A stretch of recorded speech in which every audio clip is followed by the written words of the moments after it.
Well, hello everyone. So excited for another episode of Flamecast, which is our way of bringing the FlameCon spirit to you year round. And I've got one of my faves today that I'm really excited to talk to. But before, rather than me introduce themselves, I will let them introduce themselves. So, who are you and what do you do? Hi, everybody. My name is Trung Le Nguyen. I'm known as Trungles on the internet, and I am a comic book artist and author. I make kind of ornate illustrative style drawings that look like early 20th century children's books. Sorry. Yeah, I love comics and I love going to conventions. Awesome. Well, I'm excited to take a look at your work as we kind of talk through a little bit about, what's brought you and me together today. So you mentioned a little bit that your work looks like 20th century children's illustrations. Can you tell me who or what inspires your work? Yeah, when I was growing up, I loved reading kind of fairy tales from the children's section in the library. And I always gravitated towards the images that were really beautiful. And so some of my favorite illustrators kind of ran the gamut across the past century. And so I wound up being really attracted to any book that was by Leo and Diane Dillon. I love their work, and an illustrator named Trina Shart Hyman. And then I kind of would go back further and further into the library section and look at books that were even older. And I discovered Edmund Duloc and Arthur Rackham and Rose O'Neill. So just all of those different artists kind of inform the way that I like to work.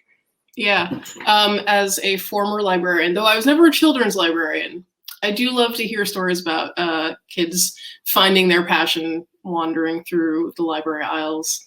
I was definitely that kid, and I think that's partly why I'm such a big comic book person now. So, Mhm. um,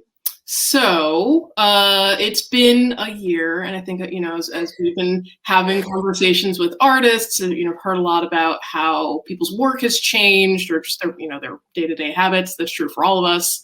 And so I've been thinking a lot about community. Obviously, as my only roommate is a cat that you might see behind me. But I'm kind of curious to hear about how you think about community, and certainly in these unprecedented times. So Trunk, can you tell me who's in your community and where have you found those people? Sure. I mean, I think this past year has been such a strange year in terms of how I thought that I would envision community and where I actually wound up. Um, I think typically within like a convention context, I'm usually pretty happy to talk about like, oh, like I love connecting with other artists on the internet, but that's something that at this point in my life, I feel like I can do kind of second nature. And those are things that I cherish, but it's also like a part of my work life. Mm. And I think one of the things that has really made this year a lot better for me and a lot more kind of just texturally robust is that my community has sort of expanded beyond people within my immediate industry. I am kind of settling in and making friends with people local to me, and it's harder to stay connected. Like you feel like it wouldn't matter so much now that everyone's trying to maintain a certain amount of healthy social distance between each other, but kind of connecting with people locally and people who work in industries outside of mine has been really helpful.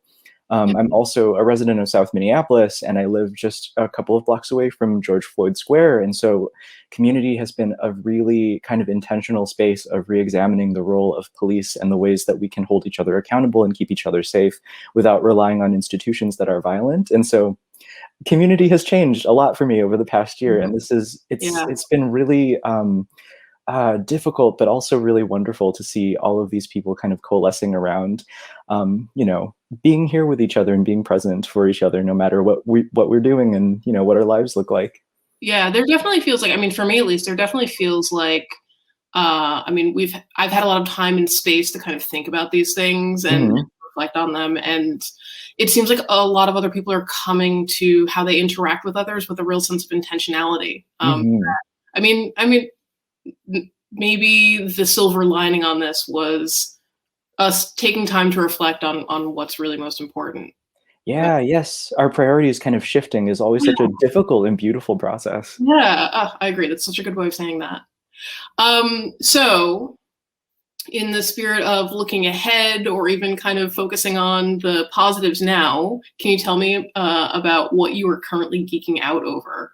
Oh my gosh. Well, I'm trying to not stay within my work lane too much so that I can like maintain healthy boundaries between like my work life and Mm. everything else that's going on. Because, you know, when you're a freelancer and you're a comic book artist, it bleeds into all different areas of your life in ways that you don't really expect. So I'm trying to be watchful for that. So I'm trying to consume things that I don't necessarily think about like making.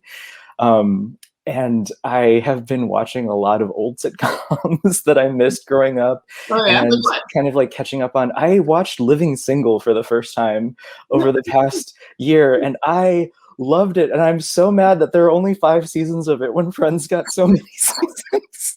It's so tightly written. It's so good. I loved it. And I went back and watched Roseanne, which is such a bittersweet thing for me because I grew up really enjoying that show and it still holds up so well. But then, of course, you know, the present times have cast some of the more integral members of that production into new light, and that's always a difficult thing. But it still has a really soft spot in my heart, and so I'm just sort of kind of consuming and reassessing media that I either missed or I, you know, want to experience again in a moment where I find myself really just needing to anchor myself somewhere in sentiment, you know? I like that.